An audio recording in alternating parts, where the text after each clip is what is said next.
ಮಣ್ಣು. ಈ ಜಗತ್ತಿನಲ್ಲಿ ಏನೇ ಕ್ರೈಮ್ ಆಗಲಿ ಅದರ ಹಿಂದಿರೋದು ಈ ಮೂರೇ ಕಾರಣ. ಅಪರಾಧ ಮಾಡುವಾಗ ಪಾಪಿಗಳ ಮನಸ್ಸಲ್ಲಿ ದುರಾಸೆ, ಮೋಹ, ಆಕ್ರೋಶ, ಕಾಮ ಹೀಗೆ ಏನಿರುತ್ತೋ ಏನೋ ಆಗಬಾರದು ಆಗಿ ಸಿಕ್ಕಿಬಿದ್ದ ಮೇಲೆ ಪ್ರತಿಯೊಬ್ಬ ಅಪರಾಧಿಗೂ ಅನಿಸೋದು ಮನಸ್ಸಿನಲ್ಲಿ ಕಾಡೋ ಮೊದಲ ಮತ್ತು ಕೊನೆಯ ಪ್ರಶ್ನೆ ಒಂದೇ, ಇದೆಲ್ಲ ಬೇಕಿತ್ತ?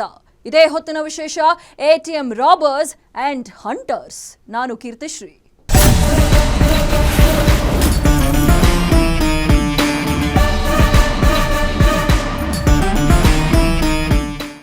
ಬೆಂಗಳೂರಿನ ಡೈರಿ ಸರ್ಕಲ್ ಫ್ಲೈಓವರ್ ಬಳಿ HDFC ಬ್ಯಾಂಕ್ಗೆ ಸೇರಿದ ಹಣವಿದ್ದ ವಾಹನ ಅಡ್ಡಗಟ್ಟಿ ದರೋಡೆ ಮಾಡಲಾಗಿತ್ತು. ದರೋಡೆ ನಡೆದ 1 ಗಂಟೆ ಬಳಿಕ ಪೊಲೀಸರಿಗೆ ಮಾಹಿತಿ ಸಿಕ್ಕಿತ್ತು. ದರೋಡೆ ಕುರಿತು ಮಾಹಿತಿ ಸಿಗೋದು ತಡವಾಗಿದ್ದರಿಂದ ಪೊಲೀಸರಿಗೆ ದರೋಡೆಕೋರರನ್ನ ಪತ್ತೆ ಹಚ್ಚೋದು ಸವಾಲಾಗಿತ್ತು. ಇಂಥ ದೊಡ್ಡ ಸವಾಲನ್ನ ಗೆಲ್ಲುವಲ್ಲಿ ಬೆಂಗಳೂರು ಪೊಲೀಸರು ಸಕ್ಸಸ್ ಕಂಡಿದ್ದಾರೆ. ಅದರ ಡೀಟೇಲ್ಸ್ ಇಲ್ಲಿದೆ ನೋಡಿ.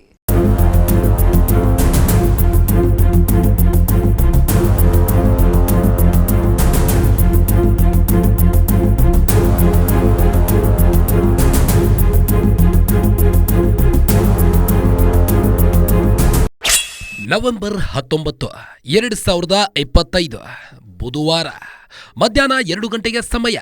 ಬೆಂಗಳೂರು ಸೇರಿ ರಾಜ್ಯಾದ್ಯಂತ ಜನ ತಮ್ಮ ಪಾಡಿಗೆ ತಾವು ತಮ್ಮ ತಮ್ಮ ಕೆಲಸಗಳಲ್ಲಿ ನಿರತರಾಗಿದ್ರು.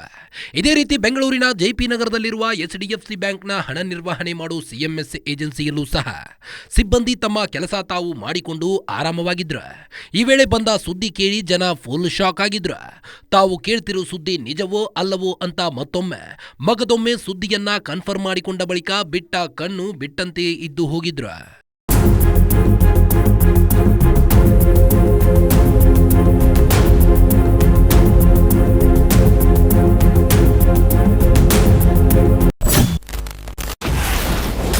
ಬೆಂಗಳೂರಲ್ಲಿ ಮಠ ಮಧ್ಯಾಹ್ನ ಮಹಾ ದರೋಡೆ. CMS ಗಾಡಿಯಲ್ಲಿದ್ದ ಹಣ ಹೊತ್ತೊಯ್ದ ರಾಬರ್. ಬೆಂಗಳೂರಿನ JP ನಗರದಲ್ಲಿರೋ HDFC ಬ್ಯಾಂಕ್ಗೆ ಸೇರಿ ಹಣ ನಿರ್ವಹಣೆ ಮಾಡೋ CMS ಏಜೆನ್ಸಿ ಕಚೇರಿಯಿಂದ ಬೆಳಗ್ಗೆ 11:54ಕ್ಕೆ ಹಣವಿದ್ದ ವಾಹನ ಹೊರಟಿತ್ತು.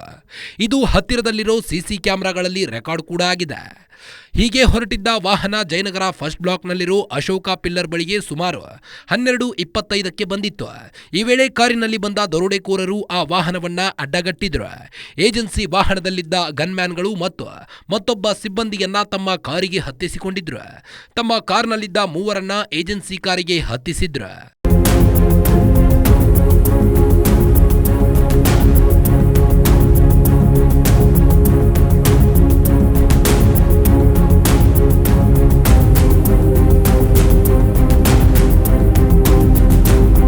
ಅಶೋಕ ಪಿಲ್ಲರ್ ಬಳಿ ಹೀಗೆ ಒಂದು ಗಾಡಿಯಿಂದ ಮತ್ತೊಂದು ಗಾಡಿಗೆ ಪ್ರಯಾಣಿಕರು ಎಕ್ಸ್ಚೇಂಜ್ ಮಾಡಿದ್ರು. ಪ್ರಯಾಣಿಕರು ಎಕ್ಸ್ಚೇಂಜ್ ಆಗ್ತಿದ್ದಂತೆ 2 ವಾಹನಗಳು ಅಲ್ಲಿಂದ ಹೊಸೂರು ಕಡೆಗೆ ಹೊರಟಿದ್ವು. ಹೀಗೆ ಹೊಸೂರು ರಸ್ತೆ ಕಡೆಗೆ ಹೊರಟಿದ್ದ 2 ಕಾರುಗಳಲ್ಲಿ ದರೋಡೆಕೋರರು ಬಂದಿದ್ದ ಕಾರ್ನಲ್ಲಿದ್ದ ಸಿಬ್ಬಂದಿಯನ್ನ ನಿಮಾನ್ಸ್ ಬಸ್ ಸ್ಟಾಪ್ನಲ್ಲಿ ಇಳಿಸಿದ್ರು. ಬಳಿಕ ಡೈರಿ ಸರ್ಕಲ್ ಫ್ಲೈಓವರ್ ಮೇಲೆ CMS ಏಜೆನ್ಸಿ ವಾಹನದಲ್ಲಿದ್ದ 7,11 ಲಕ್ಷ ರೂಪಾಯಿ ಹಣವನ್ನ ತಮ್ಮ ಗಾಡಿಗೆ ತುಂಬಿಕೊಂಡು ದರೋಡೆಕೋರರು ಪರಾರಿಯಾಗಿದ್ರು.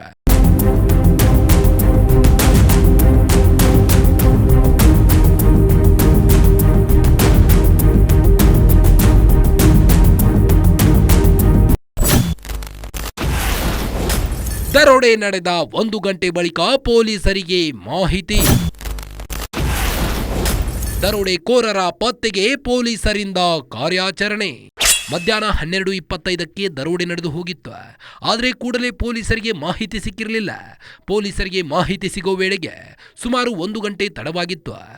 ಪೊಲೀಸರು ತಮ್ಮ ಬೇಟೆ ಆರಂಭಿಸಲು ಸಹಾಯಕವಾಗ್ತಿದ್ದ ಗೋಲ್ಡನ್ ಅವರ್ ಕಳೆದು ಹೋಗಿತ್ತು. ದರೋಡೆಕೋರರು ಇಷ್ಟೊತ್ತಿಗಾಗಲೇ ಬೆಂಗಳೂರಿನ ಹೊರವಲಯ ತಲುಪಿಯಾಗಿತ್ತು. ಅದರ ನಂತರ ಪೊಲೀಸರು ಸುಮ್ಮನೆ ಕೂರಲಿಲ್ಲ. ಬದಲಿಗೆ ಮಾಹಿತಿ ಸಿಕ್ಕ ಕೂಡಲೇ ಅಖಾಡಕ್ಕೆ ಇಳಿದ್ರು. ಮೊದಲಿಗೆ CMS ಗಾಡಿಯಲ್ಲಿದ್ದ ಸಿಬ್ಬಂದಿಯನ್ನ ತೀವ್ರ ವಿಚಾರಣೆಗೆ ಒಳಪಡಿಸಿದ್ರು. ಅವರಿಂದ ಅಂತ ಪ್ರಮುಖ ಮಾಹಿತಿ ಸಿಗಲಿಲ್ಲ. ಇದಾದ ಬಳಿಕ ಸಿಬ್ಬಂದಿಯನ್ನ ಕರೆದೊಯ್ದ ಪೊಲೀಸರು ಸ್ಥಳ ಮಹಜರು ಮಾಡಿ ಆರೋಪಿಗಳ ಪತ್ತೆಗೆ ಮುಂದಾಗಿದ್ರು.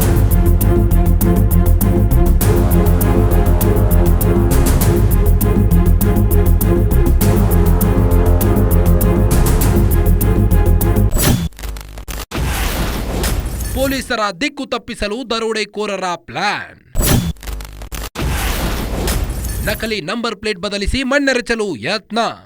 ದರೋಡೆ ಕುರಿತ ಮಾಹಿತಿ ಪೊಲೀಸರಿಗೆ ಸಿಕ್ಕಿದ್ರ ತಕ್ಷಣವೇ ತಮ್ಮ ಬೆನ್ನತ್ತಲು ಸಾಧ್ಯವಾಗದಂತೆ ಕಿರಾತಕರು ಪ್ಲಾನ್ ಮಾಡಿದ್ರ. ತಾವು ದರೋಡೆ ಮಾಡಲು ಬಳಸಿದ ಕಾರಿಗೆ ಬೇರೆ ಯಾರದ್ದೋ ಕಾರಿನ ನಂಬರ್ ಪ್ಲೇಟ್ ಹಾಕಿಕೊಂಡಿದ್ರ. ಈ ಮೂಲಕ ಪೊಲೀಸರ ಕಣ್ಣಿಗೆ ಮಣ್ಣೆರಚಲು ಪ್ರಯತ್ನಿಸಿದ್ರು. ಹೀಗೆ ನಕಲಿ ನಂಬರ್ ಪ್ಲೇಟ್ ಹೊಂದಿದ್ದ ಕಾರು ಡೇರಿ ಸರ್ಕಲ್ನಿಂದ ಹೊರಟು ಕೋರಮಂಗಲದ Sony signal, Ejipura gate, Domlur flyover, Indiranagar 100 feet road, old Madras road, NGF signal ಮೂಲಕ ಸಾಗಿ ಹೊಸಕೋಟೆ ಕಡೆಗೆ ಹೊರಟಿತ್ತು. ಪೊಲೀಸರಿಗೆ ಸಿಕ್ಕಿ ಬೀಳೋ ಭಯದಿಂದ ಮತ್ತು ಪೊಲೀಸರ ದಿಕ್ಕು ತಪ್ಪಿಸಲು ದರೋಡೆಕೋರರು ಬಳಿಕ ಹೊಸೂರು ಕಡೆಗೆ ಹೋಗಿರುವಂತೆ ಬಿಂಬಿಸಿದ್ರು.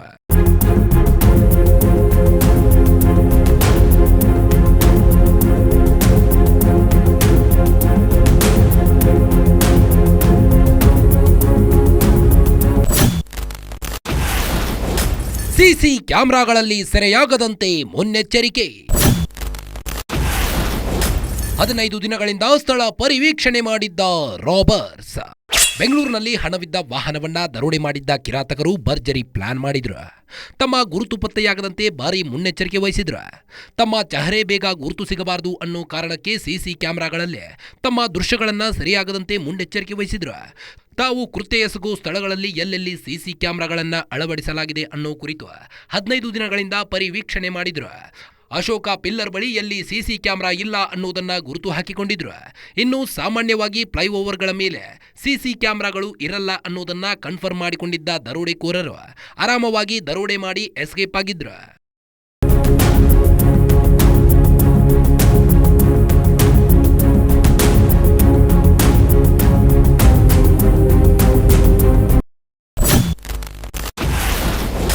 ಮೂರು ದಿನಗಳ ಬಳಿಕ ಪೊಲೀಸರಿಗೆ ಸಿಕ್ಕಿತ್ತು ಸುಳಿವು.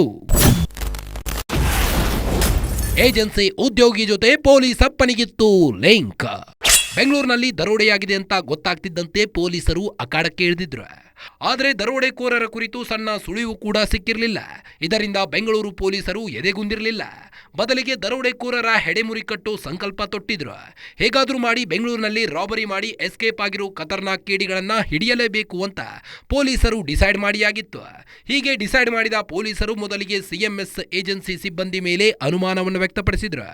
ಹೀಗೆ ಅನುಮಾನ ಬಂದ ಬಳಿಕ ಪೊಲೀಸರು ನಾನಾ ಆಯಾಮಗಳಲ್ಲಿ ತನಿಖೆ ಶುರು ಮಾಡಿದ್ರು.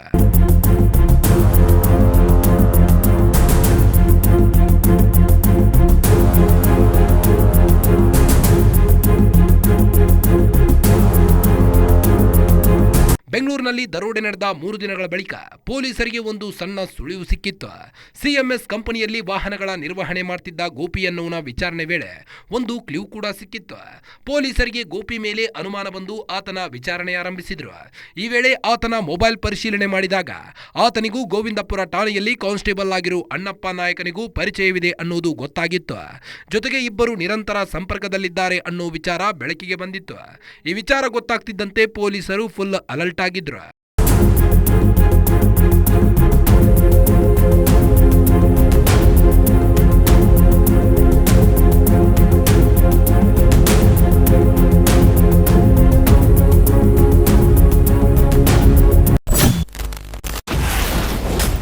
ಮೊಬೈಲ್ ನೀಡಿದ್ದ ಸಾಕ್ಷ್ಯದ ಆಧಾರದಲ್ಲಿ ಅಣ್ಣಪ್ಪ ಅಂದರ್. ದರೋಡೆ ಬಗ್ಗೆ ಪೊಲೀಸರ ಎದುರು ಬಾಯ್ ಬಿಟ್ಟಿದ್ದ ಅಣ್ಣಪ್ಪ. ಗೋಪಿ ಮೊಬೈಲ್ ಪರಿಶೀಲನೆ ವೇಳೆ ಆತನಿಗೂ ಗೋವಿಂದಪುರ ಠಾಣೆ ಪೇದೆ ಅಣ್ಣಪ್ಪ ನಾಯಕನಿಗೂ ಲಿಂಕ್ ಇದೆ ಅನ್ನೋದು ಕನ್ಫರ್ಮ್ ಆಗಿತ್ತು. ತಕ್ಷಣ ಅಲರ್ಟ್ ಆದ ಪೊಲೀಸರು ಮೊಬೈಲ್ ಸಾಕ್ಷ್ಯದ ಆಧಾರದಲ್ಲಿ ಅಣ್ಣಪ್ಪ ನಾಯಕನನ್ನ ವಶಕ್ಕೆ ಪಡೆದರು. ಅಣ್ಣಪ್ಪ ನಾಯಕ್ ಈ ಹಿಂದೆ ಕೂಡ ಇದೇ ರೀತಿಯ ಕೃತ್ಯಗಳಲ್ಲಿ ಆರೋಪಿಯಾಗಿದ್ದ. ಹೀಗಾಗಿ ಪೊಲೀಸರು ಅಣ್ಣಪ್ಪನಿಗೆ ವರ್ಕ್ ಶುರು ಮಾಡುತ್ತಿದ್ದಂತೆ ದರೋಡೆ ಬಗ್ಗೆ ಬಾಯ್ಬಿಟ್ಟಿದ್ದ. ಜೊತೆಗೆ ದರೋಡೆ ಮಾಡಿ ಹಣವನ್ನ ಎಲ್ಲಿ ಬಚ್ಚಿಡಲಾಗಿದೆ ಅನ್ನೋ ಕುರಿತು ಪೊಲೀಸರಿಗೆ ಮಾಹಿತಿ ನೀಡಿದ್ದ. ಅಲ್ಲಿಗೆ ಪೊಲೀಸರ ಅರ್ಧ ಕೆಲಸ ಮುಗಿದಂತಾಗಿತ್ತು.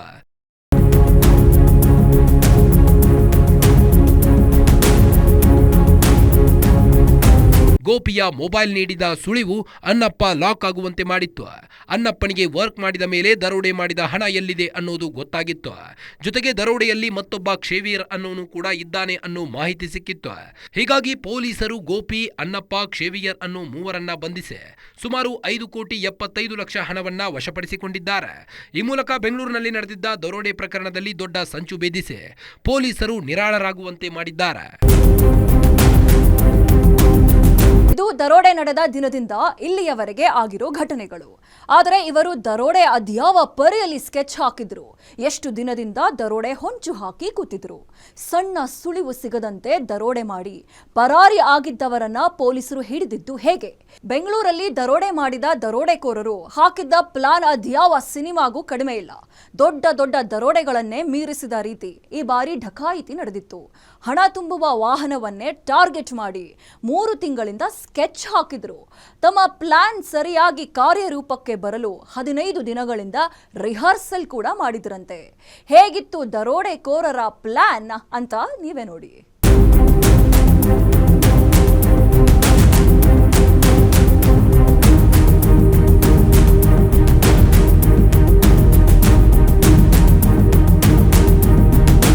ಬೆಂಗಳೂರಿನಲ್ಲಿ ನಡೆದಿರೋ ದರೋಡೆ ಸ್ಕೆಚ್ ಯಾವ ಸಿನಿಮಾ ಕಥೆಗಿಂತ ಕಮ್ಮಿ ಏನಿಲ್ಲ. ದರೋಡೆ ಮಾಡಿದ್ದ 8 ಜನ ಕೂಡ ಮಾಸ್ಟರ್ ಪ್ಲಾನರ್ಗಳಾಗಿದ್ರು ಅನ್ನೋದು ತನಿಖೆಯಲ್ಲಿ ಗೊತ್ತಾಗಿದೆ.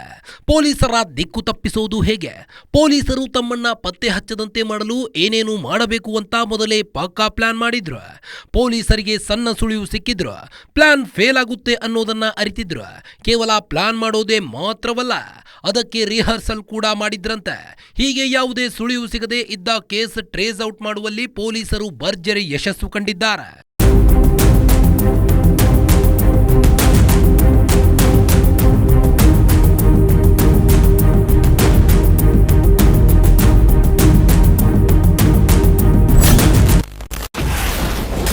ಮೂರು ತಿಂಗಳಿಂದ ದರೋಡೆ ಸ್ಕೆಚ್ ರೂಪಿಸಿದ್ದ ಕಿಲಾಡಿಗಳು, 15 ದಿನಗಳಿಂದ ರಿಹರ್ಸಲ್ ನಡೆಸಿದ ದರೋಡೆಕೋರರು. ಬೆಂಗಳೂರಿನಲ್ಲಿ ಬುಧವಾರ ನಡೆದ ದರೋಡೆಗೆ 3 ತಿಂಗಳ ಹಿಂದೆಯೇ ಸ್ಕೆಚ್ ರೆಡಿಯಾಗಿತ್ತು. ದರೋಡೆ ಹೇಗೆ ಮಾಡಬೇಕು ಅಂತ ಪ್ಲಾನ್ ಮಾಡಿದ್ದ 9 ಜನರಲ್ಲಿ 8 ಜನ ಮಾಸ್ಟರ್ ಪ್ಲಾನರ್ಗಳಾಗಿದ್ರು. ಇವರಿಗೆ ಸಿಎಂಎಸ್ ಏಜೆನ್ಸಿಯಲ್ಲಿ ಕೆಲಸ ಮಾಡ್ತಿದ್ದ ಗೋಪಿ ಅಪ್ಡೇಟ್ ಕೊಡ್ತಿದ್ದ. ಗೋವಿಂದಪುರ ಠಾಣೆಯ ಪೇದೆ ಅಣ್ಣಪ್ಪ ನಾಯಕ್ ಜೊತೆಗೆ ಬೆಂಗಳೂರಿನ ನೆಲ್ಸನ್, ನವೀನ್, ರವಿ, ರಾಕೇಶ್, ಜಿತೇಶ್, ದಿನೇಶ್, ಕ್ಷೇವಿಯರ್ ಸೇರಿ ದರೋಡೆಗೆ ಟೈಮ್ ಫಿಕ್ಸ್ ಮಾಡಿದ್ರು. ತಮ್ಮ ಪ್ಲಾನ್ ಫೇಲ್ ಆಗದಂತೆ ನೋಡಿಕೊಳ್ಳೋಕೆ 15 ದಿನಗಳ ಹಿಂದಿನ ರಿಹರ್ಸಲ್ ಕೂಡ ಮಾಡಿದ್ರು ಅನ್ನೋದು ಪೊಲೀಸರ ವಿಚಾರಣೆಯಲ್ಲಿ ಗೊತ್ತಾಗಿದೆ.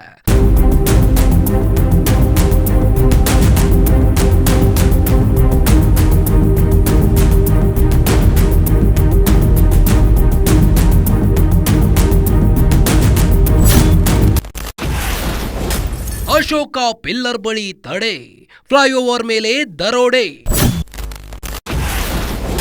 ಪೊಲೀಸರ ದಿಕ್ಕು ತಪ್ಪಿಸಲು ಹಲವು ಭಾಷೆಗಳಲ್ಲಿ ಸಂವಹನ. 3 ತಿಂಗಳ ಹಿಂದೆಯೇ ದರೋಡೆಗೆ ಸ್ಕೆಚ್ ರೆಡಿಯಾಗಿತ್ತು. ಹೀಗೆ 3 ತಿಂಗಳ ಹಿಂದೆ ರೆಡಿಯಾಗಿದ್ದ ಸ್ಕೆಚ್ ಮಿಸ್ ಆಗದಂತೆ ಪೂರ್ವ ತಯಾರಿ ಕೂಡ ಮಾಡಿದ್ರು. ಇವರು ಮಾಡಿದ್ದ ತಾಲೀಮಿನಂತೆ ಅಶೋಕ ಪಿಲ್ಲರ್ ಬಳಿ ಹಣವಿರೋ ವಾಹನವನ್ನ ತಡೆಯಬೇಕು, ಅಲ್ಲಿ ವಾಹನದಲ್ಲಿದ್ದ ಸಿಬ್ಬಂದಿ ಜೊತೆ ಹೇಗೆ ಮಾತನಾಡಬೇಕು ಅನ್ನೋದನ್ನ ಕೂಡ ಪೂರ್ವ ತಯಾರಿ ನಡೆಸಿದ್ರು. ಬಳಿಕ ಅಲ್ಲಿಂದ ಡೈರಿ ಸರ್ಕಲ್ ಫ್ಲೈಓವರ್ ಬಳಿ ಹಣ ದರೋಡೆ ಮಾಡಬೇಕು ಅಂತ ಪ್ಲಾನ್ ರೂಪಿಸಿದ್ರು. ಅಲ್ಲದೆ ಪೊಲೀಸರು ಸುಲಭವಾಗಿ ತಮ್ಮ ಜಾಡು ಕಂಡು ಹಿಡಿಯಬಾರದು ಅನ್ನೋ ಕಾರಣಕ್ಕೆ ಹಲವು ಭಾಷೆಗಳಲ್ಲಿ ಮಾತನಾಡಿದ್ದಾರೆ. ಜೊತೆಗೆ ದರೋಡೆ ಬಳಿಕ ಪೊಲೀಸರ ದಿಕ್ಕು ತಪ್ಪಿಸಲು 3 ಕಾರುಗಳನ್ನ ಬಳಸಬೇಕು ಅಂತ ಪ್ಲಾನ್ ಮಾಡಿಕೊಂಡಿದ್ರಂತೆ.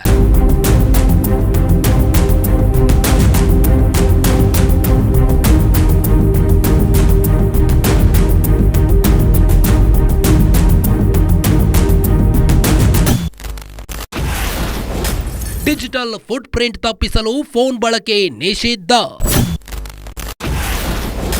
3 ಕಾರು 3 ಕಡೆ ಚೆಲ್ಲಾಪಿಲ್ಲಿಯಾಗಿದ್ದ ಗ್ಯಾಂಗ್. ದರೋಡೆಯ ಬಳಿಕ ಪೊಲೀಸರು ತಮ್ಮ ಹಿಂದೆ ಬೀಳ್ತಾರೆ ಅನ್ನೋದು ದರೋಡೆಕೋರರಿಗೆ ಗೊತ್ತಿತ್ತು. ಹೀಗಾಗಿ ದರೋಡೆ ಮಾಡಿದವರು ಮೊಬೈಲ್ ಫೋನ್ಗಳನ್ನು ಬಳಸಿಲ್ಲ. ಡಿಜಿಟಲ್ ಫುಟ್ ಪ್ರಿಂಟ್ ಸಿಕ್ಕರೆ ಪೊಲೀಸರು ಸುಲಭವಾಗಿ ತಮ್ಮ ಜಾಡು ಪತ್ತೆ ಹಚ್ಚುತ್ತಾರೆ. ಪೊಲೀಸರು ಸುಲಭವಾಗಿ ತಮ್ಮನ್ನ ಹಿಡಿಯಲು ಸಾಧ್ಯವಾಗಬಾರದು ಅಂದ್ರೆ ಮೊಬೈಲ್ ಬಳಸಬಾರದು ಅಂತ ಮೊದಲೇ ಫಿಕ್ಸ್ ಆಗಿದ್ರು. ಜೊತೆಗೆ ಪೊಲೀಸರಿಗೆ ತಮ್ಮ ಜಾಡು ಸಿಕ್ಕಿದ್ರು. ಎಲ್ಲರೂ ಒಂದೇ ಜಾಗದಲ್ಲಿ ಸಿಕ್ಕಿ ಹಾಕಿಕೊಳ್ಳಬಾರದು ಅನ್ನೋ ಕಾರಣಕ್ಕೆ ದರೋಡೆ ಮಾಡಿದ ಬಳಿಕ 3 ಕಾರುಗಳಲ್ಲಿ ಗ್ಯಾಂಗ್ ಸದಸ್ಯರು ನಾನಾ ರಾಜ್ಯಗಳಿಗೆ ಎಸ್ಕೇಪ್ ಆಗಿದ್ರು.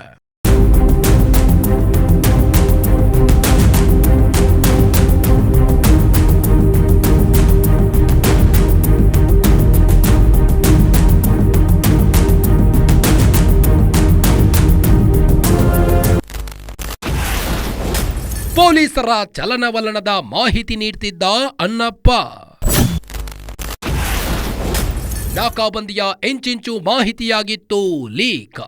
ದರೋಡೆಯ ಮಾಸ್ಟರ್ ಮೈಂಡ್ಗಳಲ್ಲಿ ಪೊಲೀಸ್ ಪೇದೆ ಅಣ್ಣಪ್ಪ ನಾಯಕ್ ಕೂಡ ಒಬ್ಬನಾಗಿದ್ದ. ಈ ಅಣ್ಣಪ್ಪ ನಾಯಕ್ ಈ ಹಿಂದೆ ತಲಘಟ್ಟಪುರ, ಬಾಣಸವಾಡಿ ಠಾಣೆಗಳಲ್ಲಿ ಕೆಲಸ ಮಾಡಿದ್ದ. ಪ್ರಸ್ತುತ ಗೋವಿಂದಪುರ ಠಾಣೆಯಲ್ಲಿ ಕಾರ್ಯನಿರ್ವಹಿಸುತ್ತಿದ್ದ. ಈ ಹಿಂದೆಯೂ ಇದೇ ರೀತಿಯ ಕೇಸ್ಗಳಲ್ಲಿ ತಗಲಾಕೊಂಡು ಸಸ್ಪೆಂಡ್ ಕೂಡ ಆಗಿದ್ದ. ಆದರೆ ಆತ ಬುದ್ಧಿ ಕಲ್ತಿರಲಿಲ್ಲ. ದರೋಡೆಯಾದ ಬಳಿಕ ಅಣ್ಣಪ್ಪ ಆರೋಪಿಗಳಿಗೆ ಪೊಲೀಸರ ಚಲನವಲನದ ಮಾಹಿತಿ ಕೊಡ್ತಿದ್ದ. ನಾಕಾಬಂದಿ ಇರುವ ಕಡೆ ಹೋಗಬೇಡಿ ಅಂತ ಎಚ್ಚರಿಕೆ ಕೊಡ್ತಿದ್ದ. ತನ್ನ ಸ್ಟೇಷನ್ ಲಿಮಿಟ್ಸ್ ಬಿಟ್ಟು ಬೇರೆ ಸ್ಟೇಷನ್ ಲಿಮಿಟ್ಸ್ ಪೊಲೀಸರಿಂದ ಕ್ಷಣ ಕ್ಷಣದ ಮಾಹಿತಿಯನ್ನ ದರೋಡೆಕೋರರಿಗೆ ಲೀಕ್ ಮಾಡ್ತಿದ್ದ.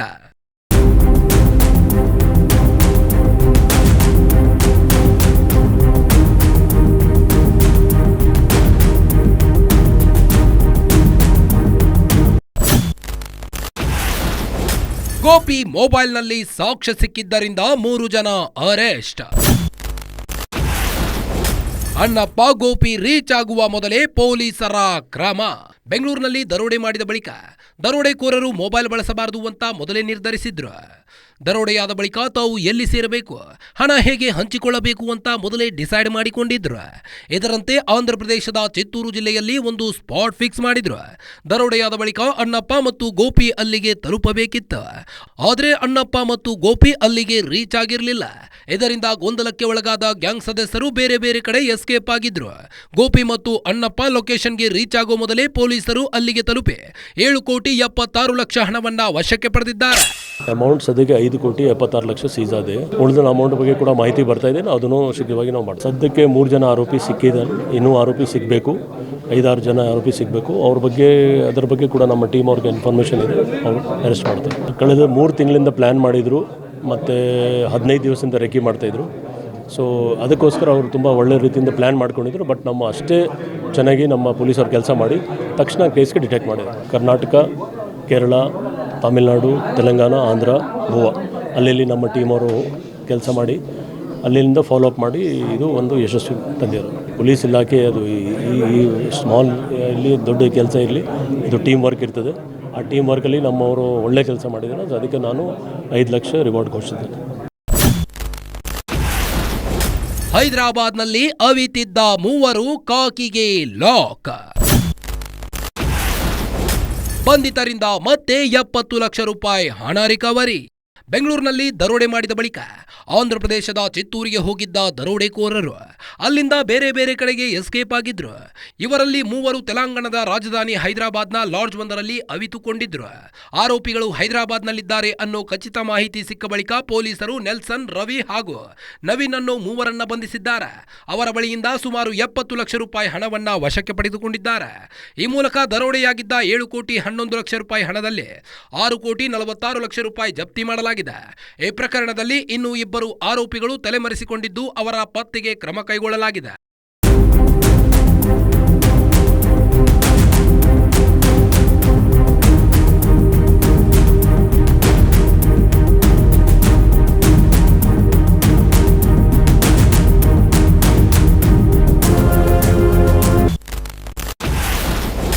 ಮೂವರು ಆರೋಪಿಗಳು 10 ದಿನ ಪೊಲೀಸ್ ಕಸ್ಟಡಿಗೆ.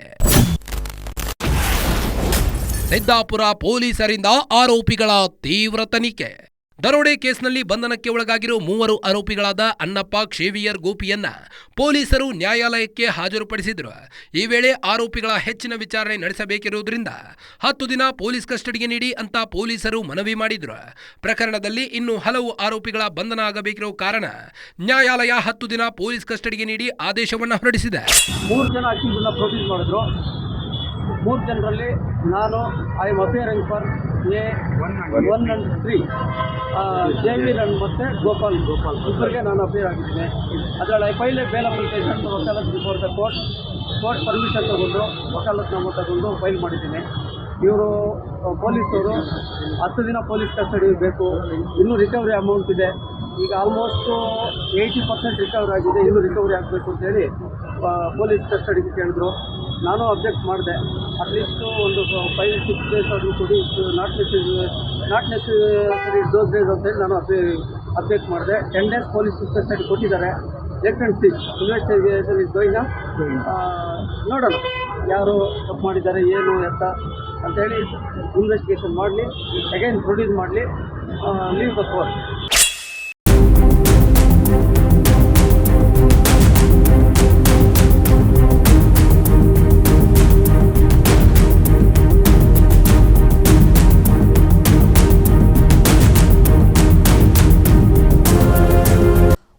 ಸಣ್ಣ ಸುಳಿವು ಕೂಡ ಸಿಗದಂತೆ ನಾವು ದರೋಡೆ ಮಾಡಿದ್ದೀವಿ ಅಂತ ನೆಮ್ಮದಿಯಾಗಿದ್ದ ದರೋಡೆಕೋರರ ಹೆಡೆಮುರಿ ಕಟ್ಟುವಲ್ಲಿ ಪೊಲೀಸರು ಯಶಸ್ವಿಯಾಗಿದ್ದಾರೆ.